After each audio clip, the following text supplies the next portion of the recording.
Curse Productions. RBN Records.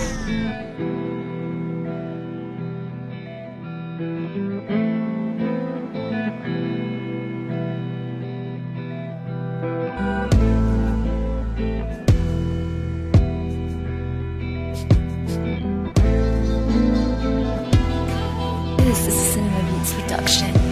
Bata pa lamang ako nang pasukin ko ang kulturang to. Nagsusulat ng rap na walang beat na bumabayo. Minsan nilalait pa, bakit daw walang tugma? Bakit daw walang konseptong salita na pandigma? Pero kahit na ganun, hindi ako nahihiya. Kahit para daw baliw mag-isang nagsasalita. Anong daw ang nangyayari? Bakit daw ganto ako? Pinagchichismisan nila, iparehab na raw ako.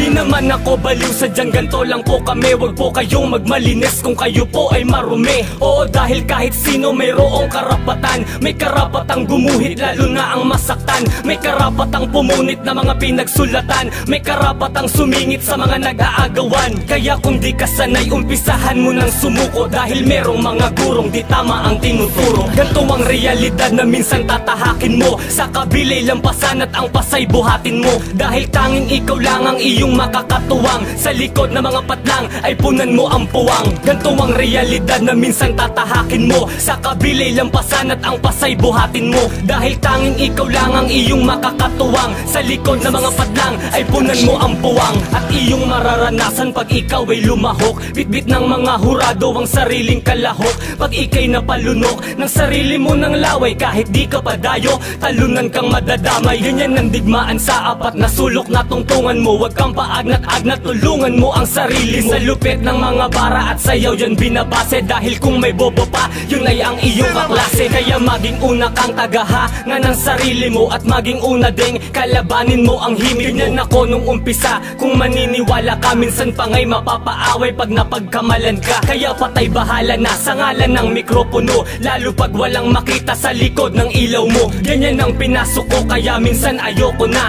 Ayoko nang mag-rap kung wala naman sila. Ganto ang realidad na minsan tatahakin mo. Sa kabilay lampasan at ang pasay buhatin mo. Dahil tanging ikaw lang ang iyong makakatuwang. Sa likod ng mga patlang ay punan mo ang puwang. Ganto ang realidad na minsan tatahakin mo. Sa kabilay lampasan at ang pasay buhatin mo. Dahil tanging ikaw lang ang iyong makakatuwang. Sa likod ng mga patlang ay punan mo ang puwang. At pag napalapit ka sa mga taong kilala, di mo na maiisip na maalala mo sila. Sila na umakay papanik at makatulong lang. At ngayon bukas kang palad sa isang bulungan lang. Ganyan ang tunay na buhay, di mo maiisplika. Mapapansin mo lang biglaan na lumulupit ka na. Sa tungtungan na bato, nakalapat ang paa mo. Sabay ipot ng bahagya sa ulo ng iyong amo. Ang batong tinungtungan lulutang sa karagatan. Di mo mapapalubog sa pakpak na gawang sagwan. Tanging sandata mo ang utak at matapil mong dila. Wala kang kakayahan para ang ambon mapatila. Dahil sa realidad, isa ka lang na makata. Makatang tagasulat ng mga obra at talata. Gigimbal at pupuriin ng kahit na sinong tao. Tinulungan mo na nga pero wala pang pakonsuelo. Ganto ang realidad na minsan tatahakin mo. Sa kabilay lampasan at ang pasay buhatin mo.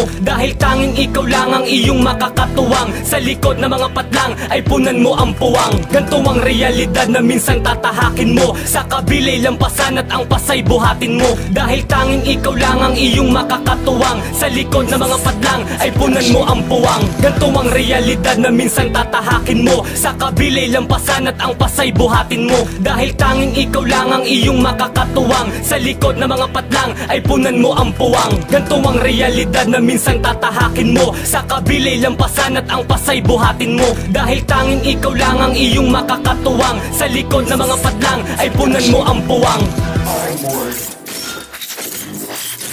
4